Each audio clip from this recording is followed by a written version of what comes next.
મોરબીની જીવાદોરી સમાન મચ્છુ 2 ડેમ રાત્રિના સમયે ઓવરફ્લો થઈ છે ત્યારે મ્યુનિસિપલ કમિશનર સ્વપ્નિલ ખરેએ સવારે નવા નીરના વધામણા કર્યા છે। મોરબીનો મહાકાય મચ્છુ 2 ડેમ રાત્રિના જ ઓવરફ્લો થયો છે। મંગળવારે વહેલી સવારે મચ્છુ 2 ડેમમાં 2 દરવાજા 2.5 ફૂટ ખોલવામાં આવ્યા। મચ્છુ 2 ડેમમાંથી પાણી છોડવાના કારણે અગાઉથી ઓવરફ્લો થઈ ગયેલા મચ્છુ 3 ડેમ પણ 2 દરવાજા ખોલવાની ફરજ પડી છે। આ દરમિયાન મ્યુનિસિપલ કમિશનર સ્વપ્નિલ ખરેએ મચ્છુ 2 ડેમની સાઇટ મુલાકાત લઈ નવા નીરના વધામણા કર્યા હતા।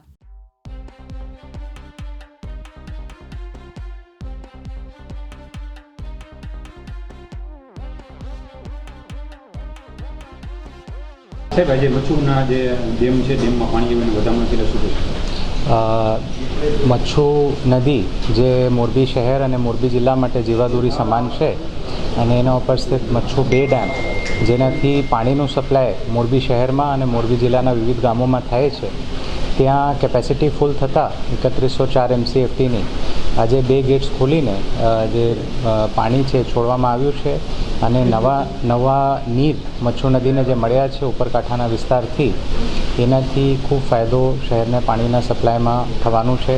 તો આ નવા નીરનું આજે વધામણા કરવામાં આવ્યા છે અને અમારી આશા છે કે આગામી સમયમાં જે પાણીના સપ્લાય રિલેટેડ પ્રશ્નો છે એ સિટીને એની તકલીફ ઓછી પડશે। દેવ સનાડિયા, દિવ્યાંગ ન્યૂઝ, મોરબી।